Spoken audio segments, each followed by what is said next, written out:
Steel plant ఇష్యూలో సుమారుగా 10 మంది చనిపోయారు. మరి తీవ్ర గాయాలు జరిగిన వాళ్ళు ఉన్నారు. ఇంకా ఎంతమంది చనిపోతారు ఏంటి అనేది కూడా క్లారిటీ లేదు. మరి వాళ్ళకి ప్రభుత్వం తరపున ఏదైనా ఇవ్వాలి అంటారా? ఎందుకంటే లాస్ట్ టైం జగన్ ప్రభుత్వంలో ఇచ్చారు కదా. ఇచ్చేదేందమ్మా, ఇస్తారమ్మా కంపల్సరిగా. ఎందుకు ఎవరు? అది గవర్నమెంట్ బాధ్యత ఉంది. రీసెంట్గా 11,000 కోట్లు తీసుకొచ్చి అన్ని అప్పులు తీర్చారు. ముందుకు నడుస్తుంది. ఎంప్లాయర్స్ హ్యాపీగా ఉన్న తరుణంలో జరిగిన ఆ ప్రమాదం ఇది. నిన్న లోకేష్ గారు వెళ్ళారు, అందరినీ పరామర్శించారు.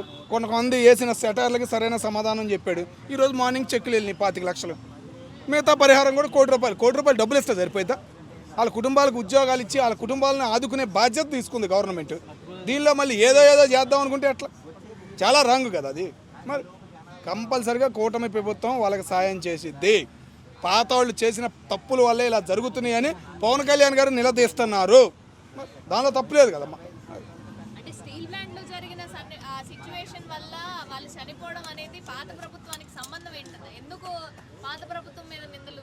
అంటే పాత ప్రభుత్వం అంటే ఒక ఇన్సూరెన్స్, ఒక పాలసీ అనేది అప్పుడు వైఎస్ రాజశేఖర రెడ్డి గారే అడ్డుపడ్డారని చెప్పేసి విమర్శలు చేయడం జరిగింది. అంతకుముందు ఇన్సూరెన్స్ గురించి కేంద్రానికి హ్యాండ్ ఓవర్ చేసేటప్పుడు కాంగ్రెస్ గవర్నమెంట్ ఉన్నప్పుడే కేంద్రంలో దీనికి ఫుల్ సపోర్ట్ వచ్చి అన్నీ చేస్తామంటే అప్పుడు ఏదో అడ్డుపడ్డారు. అప్పటి నుంచి అది కొనసాగకుండానే ఉంది.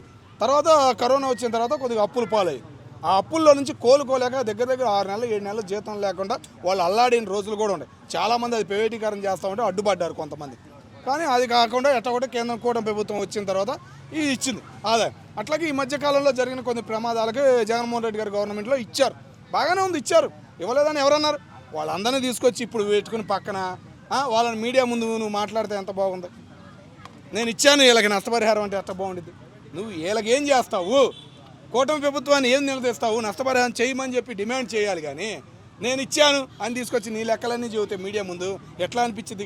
చూసేవాళ్ళకైనా ఎట్లా అనిపించింది? మరి ఆ సలహాదారులు ఏం చెబుతున్నారు జగన్మోహన్ రెడ్డి గారు? నాకు అర్థం కాదు. వాళ్ళని తీసుకొచ్చి పక్కన పెట్టి ఇచ్చారని చెబుతారమ్మా. నువ్వు ఇప్పుడు ఎందుకు వెళ్ళింది? వాళ్ళ పరామర్శించడానికి వెళ్ళాలి. హాస్పిటల్లో ఉన్న వాళ్ళని పలకరియాలి. ఏందమ్మా నిజంగా ఇలా గవర్నమెంట్ ఇస్తుందా అని చెప్పేసి నిలదీయాలి. నువ్వు బయటకు వచ్చి గవర్నమెంట్ ఎందుకు ఇవ్వట్లేదని నిలదీయాలి. అది బాగుంటుంది. మరి ఏం తెలియకుండా ఏందాము అంటే ఏం మాట్లాడతాం చెప్పు. వాళ్ళని పాత వాళ్ళని తీసుకొచ్చి మీడియా ముందు పెట్టి మీడియా ప్రెస్ మీటింగ్ పెడితే ఏమనాలి జగన్ గారిని? మేము అర్థం కావట్లేదు. ఇస్తాను, 1 కోటి రూపాయలు ఇస్తే సరిపెట్టుకునే గవర్నమెంట్ కాదా మాది. ఆ కుటుంబం బాధ్యతలు తీసుకునేది గవర్నమెంట్ మాది. కూటమి ప్రభుత్వం అంటే ఈరోజు మార్నింగే 25 లక్షలు చెక్ ఇచ్చింది. వాళ్ళ కుటుంబాలను ఎలా ఆదుకోవాలి, ఎలా పైకి తేవాలనేది చూసేది గవర్నమెంట్ కూటమి ప్రభుత్వం అంటే. మరి అది నిలబెట్టుకుంటారా మాట? ఆయన 1 కోటి రూపాయలు ఇచ్చామని చెప్తున్నారు. ఏదైతే కంపెనీ వల్ల దుర్ఘటన జరిగిందో ఆ టైం లోపల ఎల్జీ గ్యాస్ లీకేజ్ అయింది. ఆ కంపెనీ మాది ఇప్పుడు దాకా 1 రూపాయి కూడా ఇవ్వలేదు. అది ఇంకా కోర్టులో కేసు నడుస్తూనే ఉంది. దాంతో ఇప్పించవచ్చు. అది ఏ టైంలో అయింది? జగన్ గారి టైంలో. మరి ఆ టైంలో అది చూసుకోవాలి. ఆయన దాని గురించి ఎవరైనా మాట్లాడారా? దాని గురించి ఎవరైనా మీడియా వాళ్ళు ఎవరైనా అడిగారా? ఏం అడగల. ఆయన ఏదో పాత ప్రూఫ్లు పెడతంటే, పాతాలను తీసుకొచ్చి పక్కన పెడతంటే అవి మీడియాలో చూపిస్తే ఎట్లా అనిపించింది? ఆయన కానీ చెప్పాలి కదా. నువ్వు ఇప్పుడు వెళ్ళావు, పరామర్శించావు, నష్టం జరిగింది. 2 సంవత్సరాలు అయింది కూటమి ప్రభుత్వం వచ్చి. 11,000 కోట్లు ఇచ్చింది కేంద్రం. ఏం చేశారా, ఏం జరుగుతుందని అడగాలి. ఏమైనా అడిగాడా? మరి అడిగే విధానం ఉండాలన్నా. మేము అడిగేది కూడా అదే. అడిగే విధానం తెలియట్లా. కూటమి ప్రభుత్వాన్ని సరిగ్గా అడిగితే బాగుండిద్ది. నిన్న లోకేష్ గారిని అడిగారు. మేము డబ్బులు ఇచ్చి దులుపుకునే వాళ్ళం కాదురా బాబు, కుటుంబాలను ఆదుకునే వాళ్ళరా బాబు అని చెప్పాడు కళాఖండ. ఈరోజు మార్నింగే 25 లక్షలు చెక్కులు ఇచ్చారు. ఆ సోషల్ మీడియాలో ఎల్లో మీడియాలో పెట్టుకుంటున్నారు. మరి నువ్వు ఇప్పుడు వెళ్ళావు, ఎంత గర్వంగా అడగాలి. డిమాండ్ చేయాలి గవర్నమెంట్ని. చేస్తున్నావా? స్పాట్లో ఇవ్వాలని చెప్పి నువ్వు డిమాండ్ చేస్తున్నావా? ఆయన 90 డేసో 20 డేసో అన్నాడు. నువ్వు డిమాండ్ చేయాలి కదా. మేము అడుగుతుంది అది. మరి ఇక ఎటు చూసినా కానీ కేంద్రం లింక్ ఉందని చెప్పేసి నువ్వు మాట్లాడకుండా ఉంటే మళ్ళీ నా గవర్నమెంట్ వచ్చి నాకు ఇస్తానంటే ఏం పదం అది? ఇప్పుడైనా ఆలోచించాలి. మేము ఇప్పుడు చెప్పేది కూడా అది.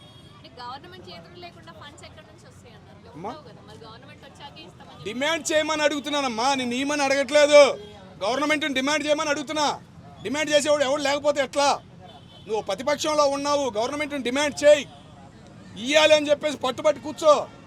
ఒక ఉంటుంది, నీకు ఒక ఆదరణ ఉంటుంది. మరి నువ్వు అడిగేది ఎట్లా ఉంది? ఎప్పుడో నాకు జరిగింది, నేను చేశానని చెప్పుకుంటే ఏమైనా ప్రయోజనం ఉందా? ఇప్పుడు ఆయన పెట్టిన ప్రెస్ మీటింగ్ వల్ల ఏమైనా ప్రయోజనం ఉందా?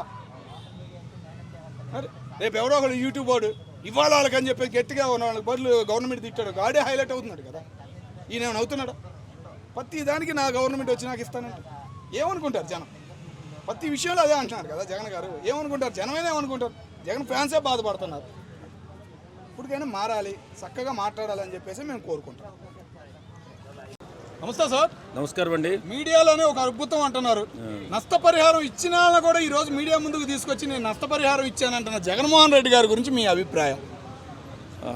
ఓడిపోయిన తర్వాత ఎన్నైనా మాట్లాడతారు, కానీ నేనేమంటానంటే అధికారంలో ఉన్నప్పుడు ఏ రకంగా ఆదుకున్నాం అనేది మాట్లాడాలా.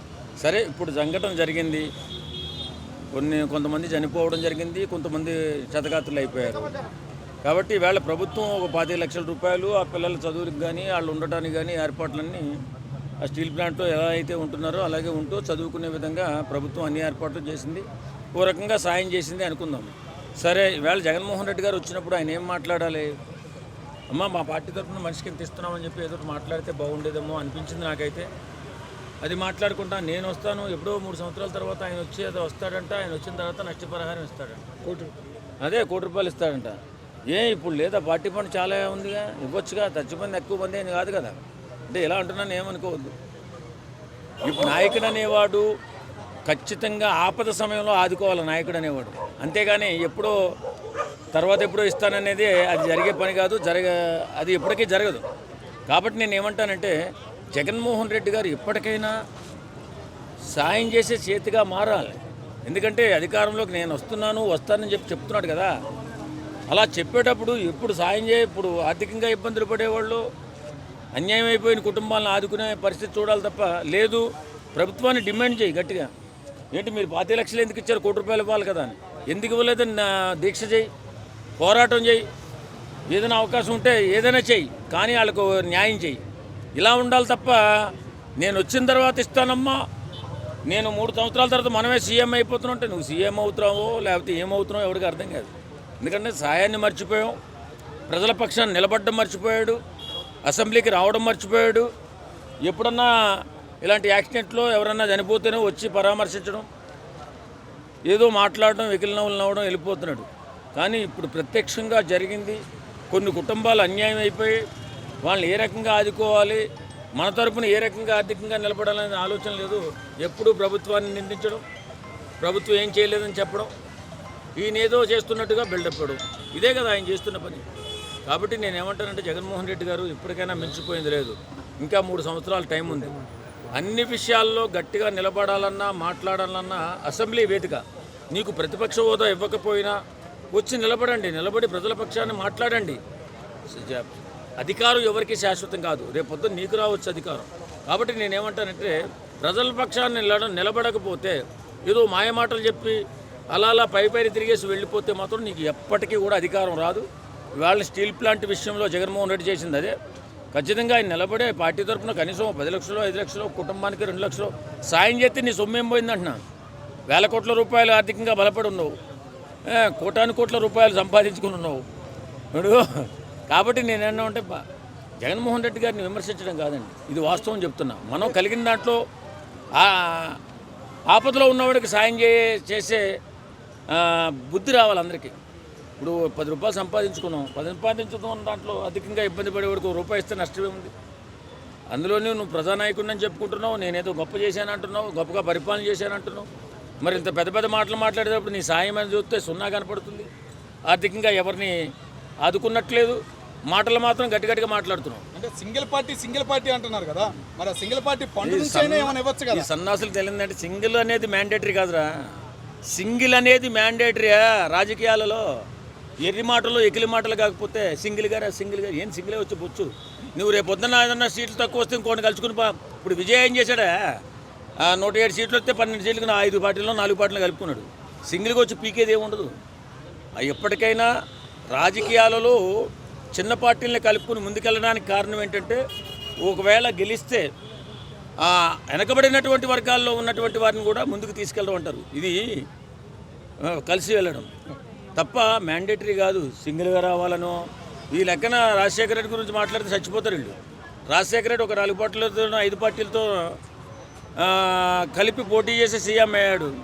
మరి ఆయన మగాడు కాకపోతే జగన్మోహన్ రెడ్డి ఎక్కడి నుంచి వచ్చాడంటే మనం చెప్పలేరు సమాధానం. కాబట్టి సింగిల్గా రావడం మగతనం కాదు, సింగిల్గా రావడం మ్యాండేటరీ కాదు, సింగిల్గా రావడం రాజకీయాల్లో ఒక నిబంధన కాదు. కాబట్టి నేనేమంటానంటే ఇప్పుడున్న పరిస్థితుల్లో కాలానుగుణంగా మన స్నేహాలు మన పొత్తులు ఎత్తులు రాజకీయాల్లో ఉంటూ ఉంటాయి. కాబట్టి మనం ఎవరిని కూడా నిందించడానికి సరిపోం. చూద్దాం, ఇంకా చానాలు మనం బతికే ఉంటాం. మన జగన్మోహన్ రెడ్డి బతికే ఉంటాడు, సింగిల్గా ఎన్ని సంవత్సరాలు కాపురం చేస్తాడు. Thank you. భారతదేశంలో ఎక్కడైనా ఇక సింగిల్గానే పోటీ చేస్తాం అని అంటున్నారు. మరి ఈసారి 29కి ఓడిపోతారంటారో గెలుస్తారంటారో సింగిల్గా పోటీ చేస్తారు? ఏ స్టేట్లో అయినా సరే బీజేపీకి పోటీ చేసే దమ్ము ఖచ్చితంగా 100% ఉంది. బీజేపీలో ఉన్న నాయకత్వం అలాంటిది. కాబట్టి ఖచ్చితంగా ఆంధ్రాలో కానీ తెలంగాణలోనే ఏ రాష్ట్రంలో అయినా సరే 100% సింగిల్గా పోటీ చేసే దమ్ము బీజేపీకి ఉంది. మన తెలుగు రాష్ట్రాలు ఎవరు దేకరు కదా నా పార్టీని. దేకరని కాదు, 2029కి చూడండి, ఇప్పుడు కాదు, ఖచ్చితంగా వచ్చే అవకాశాలు ఉన్నాయి. ఇంకా 100%. ఇంతకు ముందు కంటే ఇంకా 10 రెట్లు వచ్చే అవకాశం అయితే బీజేపీ ఖచ్చితంగా ఉంది. 29లో తెలంగాణలో వచ్చే అవకాశం ఉందంటావా? 100% ఉంది. నిలబడే క్యాండిడేట్ ఎవరు ఒకరు చెప్పగలరు? ఉన్నారు కదా, కిషన్ రెడ్డి గారు ఉన్నారు, లేదంటే వచ్చి మరి బండి సంజీవ్ గారు ఉన్నారు, చాలా మంది ఉన్నారు. లేరు ఎందుకు, నెంబర్ 1 దమ్ముని నాయకులు ఉన్నారు. దాని ప్రజలు ఆలోచించట్లేదు, ప్రజలు వాళ్ళపైన నమ్మట్లేదు. కానీ మంచి నాయకులు అయినప్పటికీ, మంచి సిద్ధాంతాలతో ఉన్న నాయకులప్పుడు కూడా వాళ్ళకి నమ్మితే ఖచ్చితంగా తెలంగాణలో కూడా వచ్చే అవకాశాలు బీజేపీకి 100% ఉన్నాయి. మరి ఆంధ్రాలో కూడా ఉన్నాయి, ఎందుకు లేవు? ఆంధ్రాలో ఆంధ్రలో ఉన్నాయి, పొట్టుకు వస్తాయి, అలాంటివి ఉన్నాయి. ఖచ్చితంగా మంచి క్యాండిడేట్లు ఉన్నారు. ఈ 2029కి ఆంధ్రాలో కొన్ని సీట్లు అయితే వస్తాయి, అధికారంలోకి అయితే వచ్చే అవకాశం అయితే లేదు. ఒక 20-30 స్థానాల వరకు అయితే ఆంధ్రాలో వచ్చే అవకాశం ఉంది, అది గ్యారంటీ. కానీ తెలంగాణలో మటుకు ఖచ్చితంగా నాయకులు ఉన్నారు కాబట్టి, మంచి నాయకులు బీజేపీ నుంచి ఉన్నారు కాబట్టి గట్టిగా పోరాడితే కనుక తెలంగాణలో వచ్చే అవకాశాలు 100% ఉన్నాయని ఈ సభాముఖంగా తెలియజేస్తాను. మొన్న 24లో మినిమం 10 మంది అవసరం అయ్యారు బీజేపీ పార్టీకి. మరి సింగిల్గా పోటీ చేస్తానంటుంది. మరి ఈసారి 100 మంది అవసరం అవుతారేమో అని చెప్పేసి కాంగ్రెస్ పార్టీ సెటర్లు అవుతుంది. దీని గురించి ఏమంటారు? అలాగంటారా? ఫస్ట్ సరి పవన్ కళ్యాణ్ పెట్టినప్పుడు ఆంధ్రాలో ఉండదే అన్నారు, అసలు వేస్టే అన్నారు.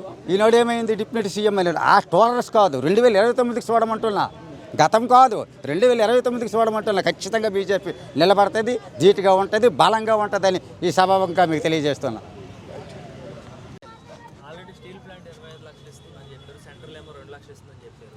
కానీ జగన్మోహన్ రెడ్డి గారు ఏమంటారంటే మీ ప్రభుత్వం ఎంత ఇస్తుందని చెప్పి మాత్రం కిందసారి ఏదైతే ఎల్జీ గ్యాస్ లీక్ అయిందో ఆ గ్యాస్ సంస్థ ఇప్పుడు దాకా డబ్బులు పే చేసి ఇప్పటికి కోర్టులో కేసు నడుస్తుంది. అవునండి, అవును. అది ఎలాగంటే ఇప్పుడు కేంద్ర ప్రభుత్వం 25 లక్షలు ఇచ్చిన, అదే స్టీల్ ప్లాంట్ వాళ్ళు కేంద్ర ప్రభుత్వం కొంత ఇచ్చిన, రాష్ట్ర ప్రభుత్వం కూడా ఇస్తుందండి. ఎందుకంటే చనిపోయారు కదా అని ఏ కుటుంబాలను కూడా ప్రభుత్వాలు వదిలేవు.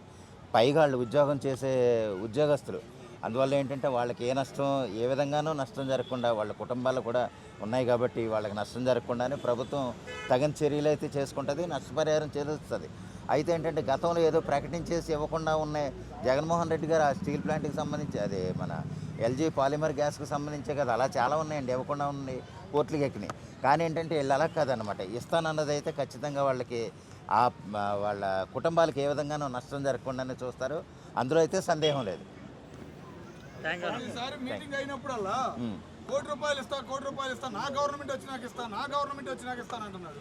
మరి ఇచ్చేది ఇప్పుడే ఇవ్వచ్చు కదా, ఆ సాయం చేసేది ఇప్పుడే చేయొచ్చు కదా అని అంటున్నారు. దాని గురించి ఏమంటారు? అది ఎలాగంటేనండి, నేను అంటానండి అలాగా, నేను ముఖ్యమంత్రిని అయితే 5 కోట్లు ఇస్తానని, మరి అవ్వాలి కదా. అలాగే నా గవర్నమెంట్ వస్తే 1 కోటి రూపాయలు ఇస్తానంటే కనుక అనేటివే రావాలి, గవర్నమెంట్ రావాలి, ఇవ్వాలి, అంతే కదా. అంతకు మించి ఏం మాట్లాడలేము. అంటే ఇంతకు ముందు ఉన్నప్పుడు ఇచ్చారు కదా, ఇచ్చారంటే ఇంకేవ్వలేదండి, అందలేదు. అందిందని ప్రూఫ్ ఏంటంటే ఆల్రెడీ అందింది, బట్ ఏంటంటే ప్రభుత్వం ఇవ్వడం జరిగింది, జగన్ ప్రభుత్వం ఇవ్వడం జరిగింది. కాకపోతే ఏదైతే కంపెనీ ఉందో ఎల్జీ గ్యాస్ ఏదైతే లీక్ అయిందో ఆ కంపెనీ ఇవ్వలేదు, ఇప్పుడు దాకా ఇవ్వలేదు, ఇప్పటికీ కేసు నడుస్తుంది. అది అందులో ఇంకోటి ఏంటంటేనండి, కొన్ని కేసులు చాలామందికి ప్రకటించి ఇవ్వనవి కూడా ఉన్నాయి. అంటే ఈ సందర్భంలో అంటే ప్రాణాలు పోయినవి ఉన్నాయి కాబట్టి జగన్మోహన్ రెడ్డి గారు కూడా ఇచ్చి ఉండొచ్చు. అయితే ఎల్జీ పాలిమర్ సంస్థ అయితే ఇవ్వలేదా? ఓకే, కోర్టులో కేసు నడుస్తుంది. అయితే బాధితులకు సంబంధించి అయితే కనుక వైసీపీ ప్రభుత్వం కూడా వాళ్ళు ఇవ్వాల్సిన అమౌంట్ అయితే ఇచ్చేశారు. వీళ్ళు యాజమాన్యం పరంగా ఎల్జీ పాలిమర్ యాజమాన్యం ప్రకారంగా ఇవ్వాల్సిన, అది ఇంకా కోర్టులో నడుస్తున్నా, అది పాత విషయం కాబట్టి ఇప్పుడు స్టీల్ ప్లాంట్లో జరిగిన ప్రమాదం గురించి అయితే మన రాష్ట్ర ప్రభుత్వం కూడా చర్యలు తీసుకుంటుంది, వాళ్ళకైతే నష్టపరిహారం ఖచ్చితంగా ఇస్తుందండి. అందులో అయితే మనం వేరే విధంగా ఆలోచించే అవసరం లేదు. ఓకేనా, థ్యాంక్ యూ. జనసేనలో ఇప్పుడు రాజ్యసభ లింగంనేనికి ఇచ్చారు కదా, దాని మీద వైసీపీ ట్రోల్స్ చేస్తున్నారు, మీ అభిప్రాయం? ఏం ట్రోల్ చేస్తుంది అంటే డబ్బున్న వాళ్ళకే ఇచ్చారు, పార్టీ కోసం కష్టపడిన వాళ్ళు ఇవ్వలేదు. లింగంనేని గారు కూడా పార్టీ కోసం ఫస్ట్ నుంచి ఉన్నారు, పార్టీ కోసం కష్టపడ్డారు. ఈ వైసీపీ ఏంటంటే ప్రతి చిన్న విషయానికి కూడా ట్రోల్ చేయటం అలవాటు. వైసీపీ బ్యాచే అట్లాంటిది. ఇప్పుడు వైసీపీ మీరేమీ అల్లరి చిల్లర మోక కాదు, లేకపోతే చిన్న చిన్న యూట్యూబ్ ఛానల్ పెట్టుకుని చేసేవాళ్ళు కాదు. మీరు ఒక విపక్షం, ప్రతిపక్షం కాదు కానీ విపక్షం. ఆ విపక్షం అనే హోదా కూడా కోల్పోకండి. మీరు ప్రతిదానికి ట్రోలింగ్ చేయటం కరెక్ట్ కాదు. లింగంనేని రమేష్ గారి గురించి మీకు తెలుసు, చెప్పక్కర్లా.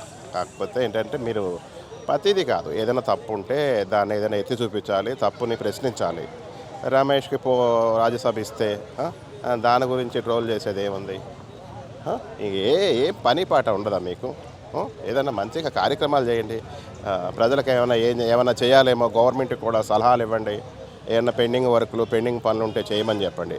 అంతేగాని ఇట్లా ట్రోల్ చేయటాలు ఇవి కరెక్ట్ కాదు. ఎందుకంటే పార్టీకి తెలుసు అతను ఏం చేశాడో ఏంటో. ఆయన చేసిన దాన్ని బట్టే లింగంనేని రమేష్కి రాజ్యసభ ఇచ్చారు. దానికి చాలా మేము అభినందిస్తున్నాము, స్వాగతిస్తున్నాము. అంటే పార్ట్ కమిటీని రద్దు చేయడం ఎలా చేస్తున్నారు ప్రకాశం జిల్లా? కోర్ కమిటీ రద్దు అంటే ఏ పార్టీలో కూడా అట్లా ఏకంగా ఎవరినో ఒకరిని సస్పెండ్ చేస్తారు, డిస్మిస్ చేస్తారు, ఇట్లాంటివి ఉంటాయి. కమిటీలు రద్దు చేయడానికి కారణం ఏంటంటే ఆ కమిటీలో ఏంటంటే ఎవరికాడే పదవి కావాలి, ఏదో ఒక పోస్టులు కావాలి, ఏదో ఒక ఆశించే వాళ్ళని పవన్ కళ్యాణ్ గారు ఎవరెవని ఆడెంతటోడమని కూడా పక్కన పెడతారు. ప్రజల కోసం కష్టపడి ప్రజల కోసం పనిచేసే వాళ్ళకి ఆయన అవకాశం కల్పిస్తారు పవన్ కళ్యాణ్ గారు. ముఖ్యంగా ఏంటంటే ఏ పార్టీలో ఇలా ఉండవు. ఏ పార్టీలో ఎవడైతే తప్పు చేసినా ఆ పార్టీలు అలా నడిచిపోతాయి. కానీ జనసేనలో ఏంటంటే తప్పు చేసే వాళ్ళని పక్కన పెడతారు. ఆయన ఏంటంటే 10 మంది, నువ్వు 100 మందిలో 10 మంది కరెక్ట్గా కష్టపడేవాడు, 10 మంది చాలు, 100 మంది వేస్ట్ ఫెలోస్ అవసరం లేదని చెప్పి చెప్తాడు. అర్థమైందా? చూసుకోండి, మీ అందరికీ తెలుసు ఆయన క్రమశిక్షణ. ఇప్పుడు డబ్బుల కోసమో పదవుల కోసమో ఆశపడేవాళ్ళు పవన్ కళ్యాణ్ జనసేనలో ఉండరు, బయటకు వెళ్ళిపోతారు. అది కష్టపడేవాళ్ళు, ప్రజల కోసం కష్టపడేవాళ్ళు, అలాంటి వాళ్ళు మాత్రమే జనసేనలో ఉంటారనమాట. ఇప్పుడు మంత్రివర్గ విస్తరణ ఉంది, దీంట్లో నాగబాబుకి మంత్రి. ఇప్పుడు విస్తీర్ణలు ఉంటాయి, పబ్లిసిటీ చేస్తుంటారు, ఇవి కూడా ట్రోలింగ్ చేస్తూ ఉంటారు. నాగబాబు గారికి అనకాకుండా వంగవీటి మోహన్ రంగ గారు అబ్బాయి ఉన్నాడు, రాధాకృష్ణ. ఆయనకి ఏదైనా ఎమ్మెల్సీ ఇచ్చి అలాగే మంచిగా మంత్రి పదవి అనేది ఎవరొకరికి ఇస్తే బాగానే ఉంటుంది. ఆయనకు కూడా ఎమ్మెల్సీ కానీ సంథింగ్ ఆయనకు ఒక హోదా కల్పించాలి. ఎందుకంటే టీడీపీ తరపున తిరిగాడు, కూటమి తరపున తిరిగాడు. పైగా ఒక రాష్ట్రం కాదు 2 రాష్ట్రాలని కూడా శాసించిన వంగవీటి మోహన్ రంగా గారు అంటే 2 రాష్ట్రాలకు కూడా మంచి పేరు.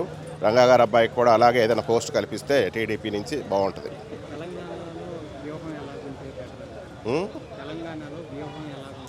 తెలంగాణలో నార్మల్గా ఉండేది ఇంతకుముందు, ఇప్పుడు వ్యూహాలు నడుస్తున్నాయి. వ్యూహాలు అనేవి చాలా స్ట్రాంగ్గా ఉంటుంది, గ్రౌండ్ వర్క్ అంతా నడుస్తుంది. ఈసారి అప్పట్లాగా ఉండదు. అప్పుడు ఏంటంటే మనకి జన సైనికులకి పోస్టులు ఇచ్చే టైం అయిపోయింది, ఒక 5 days 10 days. ఆ టైంలో ఎమ్మెల్యేలని వీళ్ళని ఏదో పోస్టులు అనుకోకుండా ఎవరికి వాళ్ళ దగ్గరలో ఉంటే వాళ్ళకి ఇచ్చేసేసి పోటీ చేయమన్నారు. ఇప్పుడు అట్లా కాదు. నెక్స్ట్ ఎలక్షన్ ఏంటంటే చాలా స్ట్రాంగ్ పర్సన్స్ ఉంటారు, గట్టిగా ఉంటారు. నెక్స్ట్ ఇంకేంటంటే ఇంకా గ్రౌండ్ వర్క్లని ఇప్పుడు మనం లీక్ చేసుకోకూడదు, అర్థమైందా? గట్టిగా స్టప్ ఫైట్ ఉంటుంది ఇక్కడ జనసేన, మామూలుగా ఉండదు. ఎందుకంటే ఇప్పుడు అనవసరంగా ఏదో సరదాగా మీటింగ్ పెట్టేసేసి ఆ కార్యకర్తలను జాయిన్ చేసిన సాధకులకి ఇలా ఉండండి అలా ఉండండి మంచి కార్యక్రమాలు చెప్పి వెళ్ళిపోదాం అనుకున్నాడు. ఆయనకి వెళ్ళకడం వల్ల ఆయన స్ట్రాంగ్ డిసిషన్ తీసుకున్నాడు. ఇప్పుడు ఇంకా అక్కడితో ఆపకోకుండా ఆయన్ని పదే కొంతమంది టార్గెట్ చేస్తున్నారు. వాళ్ళు ఎవరు టార్గెట్ చేస్తున్నారో ఏంటో మాకు తెలుసు, కానీ మేము టార్గెట్ చేస్తే ఇక అది వేరే ఉంటుంది. చేస్తాం, ఆల్రెడీ దిగిపోయాం, మేము కూడా రంగంలో దిగిపోయాం, గ్రౌండ్ వర్క్ చేస్తున్నాం. కంపల్సరీ ఆయన ఎవరు టార్గెట్ చేస్తారో ఆయన ఎవరిని ఏమీ అనడు. ఇప్పుడు చూడండి ఇంతమంది గెలుపుతున్నారు, ఎవరిని ఏమి అంటల్లా, కానీ మేము చూసుకుంటాం, అది ఆయన దాకా అవసరం లేదు. గేమ్ చేంజర్ కాదు నాన్న, ఇప్పుడు ఇవాళ ఆయన పొలిటికల్గా ఇండియానే శాసిస్తున్నాడు. నేను మీకు చెప్పక్కర్లే, మీ అందరికీ తెలుసు. ఇప్పుడు 1st 2nd ప్లేస్లో మోడీ గారు, పవన్ కళ్యాణ్ గారు ఆ రేంజ్లో ఉన్నాడు. గేమ్ చేంజరే అవుతాడే, గేమే విన్నర్ అవుతాడు ఆయన, చెప్పలేము. ఎందుకంటే ఆయన పార్టీ ఎట్లాంటిదంటే మెయిన్ పేద ప్రజల కోసం, బీసీ ఎస్టీ మైనార్టీ ఎవరైనా ఓసీ అయినా పేదవాళ్ళు ఎవరు ఉంటారో పవన్ కళ్యాణ్ గారు వాళ్ళకి 100% న్యాయం చేస్తాడు. అందుకోసం ఆయన వస్తున్నాడు. చెప్పండి, ఎక్కడైనా ఏదైనా ఆయన తప్పు చేశాడా? చిన్న తప్పు 2 రాష్ట్రాల్లో ఏదైనా చేశాడా? ఏదో ఉట్టిన ప్యాకేజీ అనో 4 పెళ్ళాలము, అది గవర్నమెంట్ రూల్స్ అండ్ ప్రకారం జరిగినాయి అంతే. ప్యాకేజీ అంటాడు, ఇచ్చిన కొడుకు లేడు, దానికి సాక్ష్యాలు లేవు. ఎందుకంటే వాటికి అన్నీ కూడా దాదాపు నిన్న మొన్నటి దాకా అన్ని రికార్డ్స్ ఇచ్చారు. 35 సంవత్సరాల రికార్డు కూడా అందజేశారు వాళ్ళకి.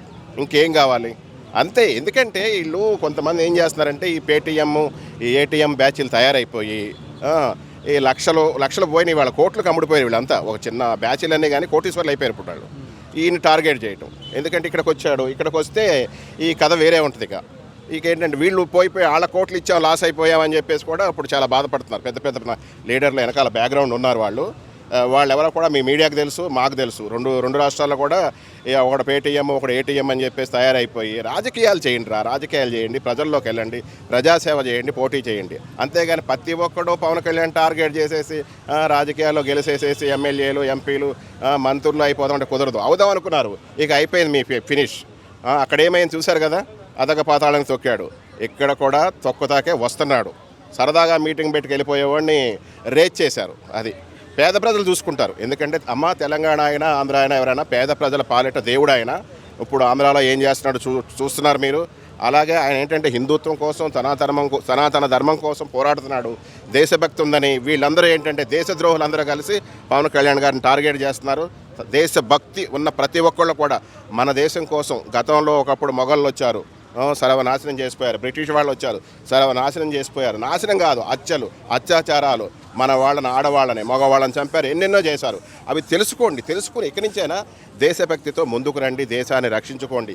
సనాతన ధర్మం కోసం దేశం కోసం పాటుపడే దైవభక్తి ఉన్నవాడిని పవన్ కళ్యాణ్ గారికి మనం అండగా దండగా ఉండి మనం రక్షించుకుందాం. ఇప్పుడు పవన్ కళ్యాణ్ గారు ఇంట్లో వాళ్ళపైన ఒక జర్నలిస్ట్ మాట్లాడుతున్నారు కదా, మీ అమ్మ బతుకుందా లేదా ఇలాంటి మాటలు మాట్లాడుతున్నారు, తెలుసు. ఇప్పుడు వీళ్ళందరూ తెలుసు. ఎందుకంటే ఇప్పుడు ఎవరో ఏదో అంటున్నారు, అన్నీ తెలుసున్నవాడు అలా అనకూడదు కదా. ఇప్పుడు పవన్ కళ్యాణ్ గారి అభిమానులు అంటే అది కోట్లలో ఉంటారు. అందుట్లో ఎవడో ఏదన్నా ఒకటి ఎవరినేమైనా అనుండొచ్చు, ఆపోజిట్ పార్టీలను కానీ విపక్షాలు ప్రతిపక్షాలు ఇట్లాంటి వాళ్ళని. అట్లాంటిది నువ్వు అన్నీ తెలుసున్న వాడివి డైరెక్ట్ పవన్ కళ్యాణ్ గారి ఫ్యామిలీ నేను ట్రోల్ చేయటాలు, అమ్మ చిరంజీవి అమ్మందా ఉందనుకుంటా, అదే చిరంజీవి గారు భార్య ఉందా లేదనుకుంటా. అరే బాబు నీకన్నా పెద్ద మేధావులం రా బాబు మేము, అర్థమైందా? నీకన్నా పెద్ద మేధావులం. కాకపోతే నోరు అదుపులో పెట్టుకుని మాట్లాడు. అమ్ముడు పోయే వ్యవహారాలు ఆడకి ఎంత ఇచ్చాడో కానీ అంతవరకే చేయి. అంతకు ఎక్కువ చేసామనుకో మేము అమ్ముడుపోయే టైప్ కాదు, అర్థమైంది? నిజాయితీగా ఉన్నవాడు పవర్ ఎట్లా ఉంటుందో మీకు తెలుసు కదా. అదే పవన్ కళ్యాణ్, అదే ఫ్యాన్స్, అదే జన సైనికులు. నిజాయితీగా ఉన్నవాడిని ఎవడు ఆపలేడు, ఎవడో పట్టుకోలేడు మేము రెచ్చిపోతే, అది గుర్తుపెట్టుకోండి. మారిపోయాడు ఈ మధ్యకాలంలో. పవన్ కళ్యాణ్ గారు ఏదో 30,000 మంది అంటే 40,000 మంది అంటే తప్పిపోయింది. తీసుకెళ్ళి మైక్ నోట్లో పెట్టు ఆయన చెప్తాడు. అంటే పూర్తి పరిణితి చెందిన రాజకీయ నాయకుడిగా మారిపోయాడు బైరెడ్డి సిద్ధార్థ రెడ్డి. ఒరే నువ్వు అడగడం అంటే రావులే, నాకు అర్థం కాదు. నువ్వు ఏదైనా అడిగేలా ఉంటే మీకు ఎమ్మెల్యేలు ఉన్నారు కదా 11 మంది, అసెంబ్లీకి రమ్మను, అసెంబ్లీలో అడగమను. పిచ్చోళ్ళులాగా రోడ్డు మీద పడి పిచ్చి కుక్కలాగా అరవడం కాదు. అసెంబ్లీకి వచ్చి 30,000 మంది తప్పిపోయి ఉన్నావు పవన్ కళ్యాణ్, నువ్వు ఎంతమందిని మీరు ఆ కేసులు సాల్వ్ చేశారు మీ ప్రభుత్వం వచ్చిన తర్వాత అడగాల్సింది ఎవడు? జగన్మోహన్ రెడ్డి, ఇంకో 10 మంది ఎమ్మెల్యేలు ఉన్నారు కదా. ఈడెవడు బైరెడ్డి సిద్ధారెడ్డి కూనుకొచ్చుకయ్యాడు, ఏదో దొరుకుతాడులే ఈ మధ్య. అది ఆడుతూ ఆంధ్రాలో కొన్ని ఏదో డబ్బులు కొట్టేశారంట, రోజా అయినా కలిపి దొరుకుతాడు. క్వశ్చన్ కామన్ మ్యాన్ గా అడిగాడు.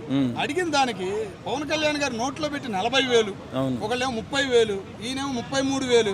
ఏంది జనం మిస్ అవ్వటం అంటే అంత ఆసామాసంగా ఉందా? ఎందుకని ఈ మాటలు మాట్లాడతారు గాలిలో.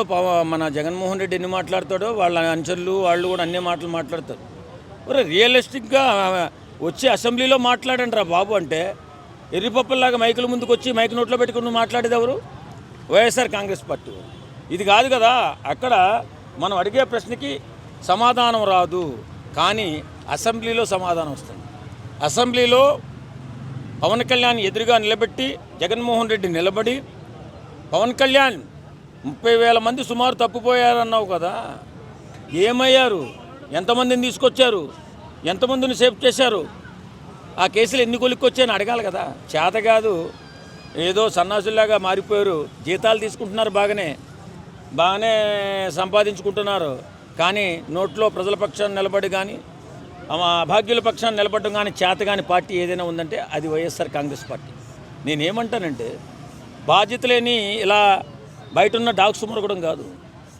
బాధ్యతతో ఉన్నటువంటి జీతాలు తీసుకున్నటువంటి ప్రజలు గెలిపించినటువంటి ఎమ్మెల్యేలు ఉన్నారు. ఆ ఎమ్మెల్యేలు వెళ్ళి అసెంబ్లీలో అడిగితే సమాధానం వస్తుంది.